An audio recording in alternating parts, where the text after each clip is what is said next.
that the person elected to be president of Uganda in 2021 was Kyagulanyi Ssentamu Robert. The people of Uganda have consistently shown it to you, from the north to the south, from the east to the west. None of the candidates can win me in an election, even in their own backyard.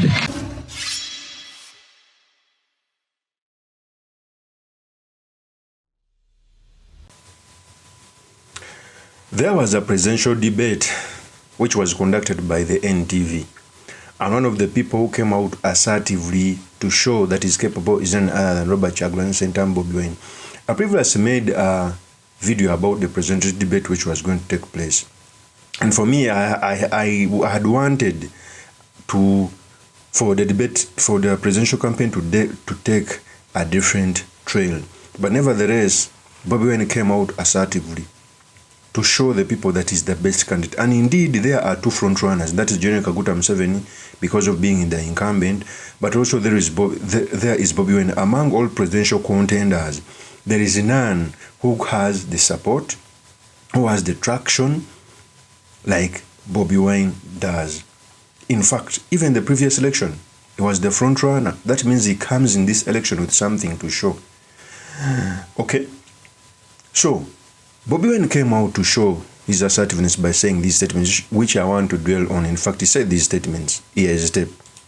But I'm the best choice. The people of Uganda have shown it to you. It is only a pretender that will not agree that the person elected to be president of Uganda in 2021 was Kyagulanyi Ssentamu Robert. The people of Uganda have consistently shown it to you, from the north to the south, from the east to the west. None of the candidates can win me in an election, even in their own backyard. Therefore, I might fail to convince them to join the winning team. But you, the people of Uganda, have always taken a lead. You have led us. Please lead us. Let us liberate our country, and forever we shall end this slavery. I thank you for God and my country. All right. So that was Bobi Wine, as he was asserting himself as the best candidate. And indeed he's right. Among all contenders, I think has caught the eyes of the remaining Ugandans because of different dynamics. He's still young, he's new in politics, doesn't have a lot of history in politics to that in his name. But I think, particularly in this election, where we are facing General Kaguta Museveni, it's not all about support.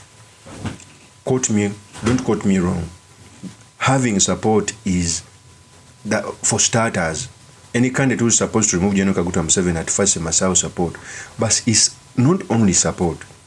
Versing General Museveni it takes a lot more than having support.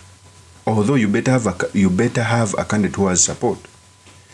Because trust me, if you're running against General Museveni, you're running against the government, the army, the Uganda police, the stolen money, etc.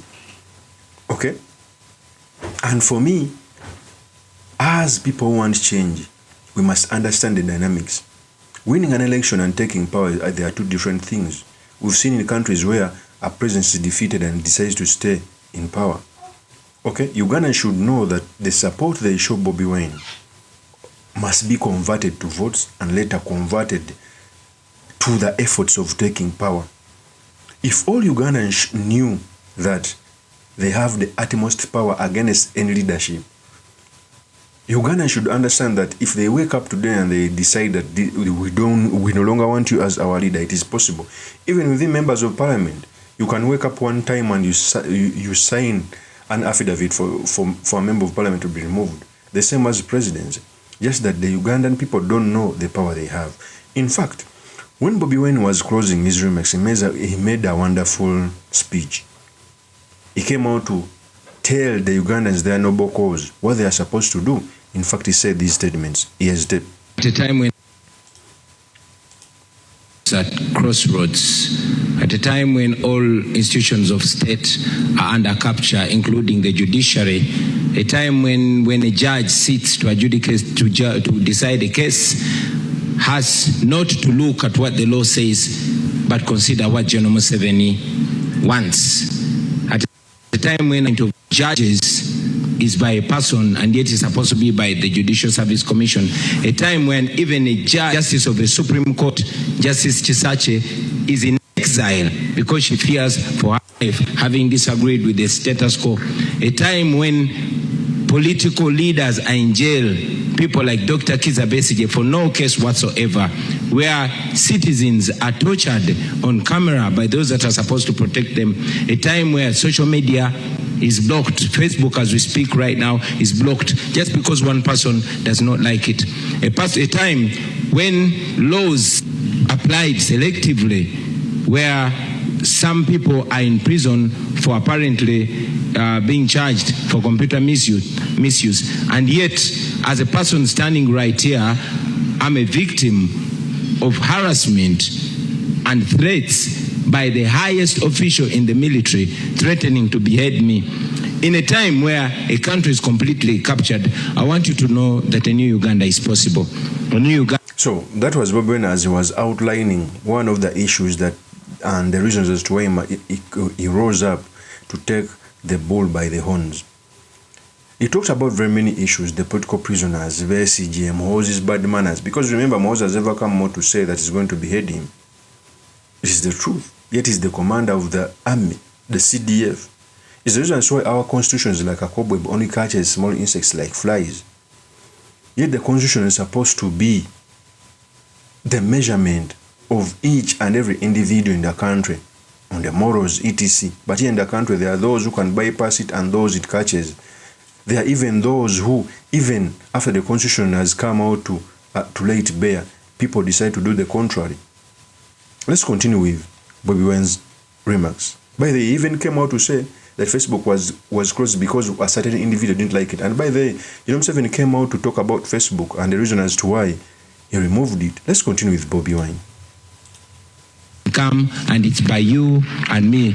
Ladies and gentlemen, I come to you as a typical Ugandan. I've grown up in your faces. I've grown up from the lowest of society to here where I am today. I am a symbol of resilience, a symbol of discipline. I came from the ghetto, the worst of character, but to be that I'm a happily and decently married man, well educated and all that, that speaks of my character. Ladies and gentlemen, I present myself to this generation, to unite this generation, to uplift this generation, to stop tribalism, to unite the country. And with your support, with your endorsement, I am sure we can all change Uganda.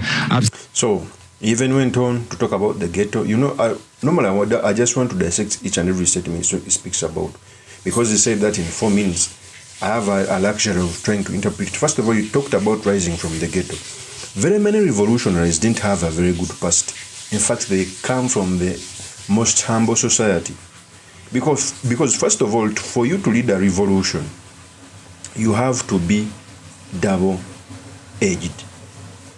You must have grown from the lowest, okay? But also you must be sitting at the highest so that you can know the difference. It takes a person to know the difference to bring what change the country desires. If you talk about sleeping hungry, Bobi Wine knows. If you talk about going to school barefooted, Bobi Wine knows. If you talk about people dying of drugs, Bobi Wine knows. There are not very many people who know such things. It's only the person who has grown in the ghetto. And it is the truth. So it's the reason why it even attracts a lot of support from various Ugandans. Let's continue. I say it again, I don't present myself as the most capable or the most educated or the oldest or the most experienced, but the most committed to lead this generation out of slavery. When you vote for me, when you vote for the National Unity Platform, you'll be voting to end 40 years of dictatorship. You will be voting for servant leadership. I present myself not as a boss, but as a servant. And most importantly, we as a nation will be able to march forward together. Therefore, ladies and gentlemen, please remember that we have an opportunity to redefine our history, an opportunity to start over again. This opportunity is coming on the 15th of January to end the hate, end the historical injustices, to end tribalism, and to rebuild our country. I am sure Ugandans, especially the young ones, love each other. They want to live together, but they are stuck in the past. It is our opportunity to unchain and unhinge and move forward. Therefore, I call upon all of you to vote for me. Yes, I have the highest respect for all these contenders right here, but I'm the best choice. The people of Uganda have shown it to you. So that is Bobi Wine when he was making his parting shot. So you clearly see that, like it or not, the people have already centered on Bobi Wine as the rhythm of change for our country. It's upon us to also to give us the necessary support, the advice, and the buttress our support towards the regime change, because 40 years, man, is a long time. Of course, as my opinion, remain yours truly, Mr. Makindi. Kabir Sulaiman Mawagai, the next MP from my constituency. I'll see you on another one. Peace.